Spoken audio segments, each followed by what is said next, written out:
नमस्कार दोस्तों, स्वागत है आपका अपने इस चैनल में।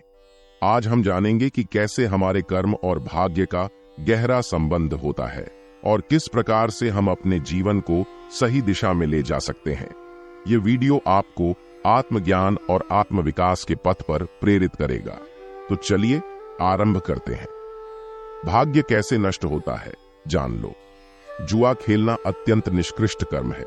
यह मनुष्य को समाज से गिरा देता है और उसकी आत्मा को भ्रष्ट करता है।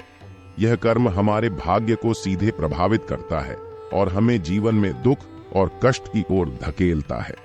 कर्म योग वास्तव में एक परम रहस्य है। केवल मन ही किसी का मित्र और शत्रु होता है। यह मन की स्थिति है जो हमारे जीवन के हर पहलू को नियंत्रित करती है। अगर हम अपने मन को अनुशासित कर लें तो जीवन में हर कठिनाई को पार कर सकते हैं।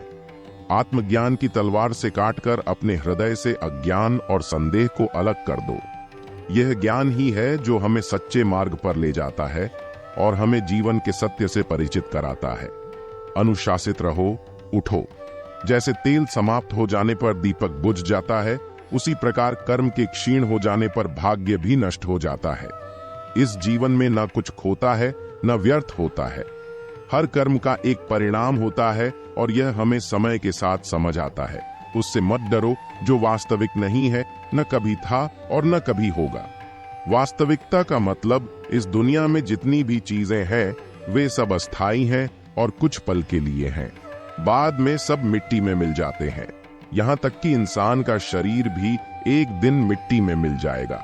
भगवान श्री कृष्ण ने यहाँ पर यही बताया है कि जो वास्तविक है वो हमेशा था और उसे कभी नष्ट नहीं किया जा सकता, जैसे कि आत्मा को कोई नष्ट नहीं कर सकता। निर्माण केवल पहले से मौजूद चीजों का प्रक्षेपण है। हमें इस सच्चाई को समझकर अपने जीवन को सही दिशा में ले जाना चाहिए। आत्मा अमर है और उसे कोई नष्ट नहीं कर सकता। हमें अपने कर्मों पर ध्यान देना चाहिए और जीवन को सही दिशा में ले जाना चाहिए। जैसे जल द्वारा अग्नि को शांत किया जाता है, वैसे ही ज्ञान के द्वारा मन को शांत रखना चाहिए। जिस राजा की प्रजा हमेशा करके भार से पीड़ित रहे, प्रतिदिन दुखी रहे और जिसे तरह तरह के अनर्थ झेलने पड़ते हैं, उस राजा की हमेशा पराजय होती है। सच्चा धर्म यह है कि जिन बातों को इंसान अपने लिए अच्छा नहीं समझता, दूसरों के लिए भी न करे।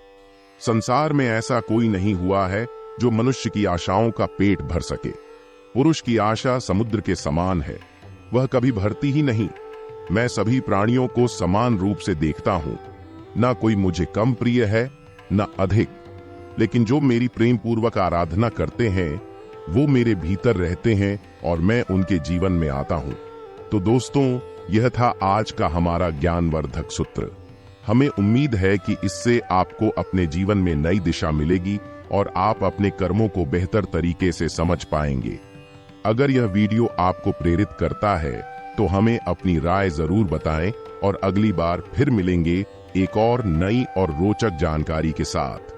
तब तक खुश रहिए और अपने जीवन को सजीव बनाइए। धन्यवाद।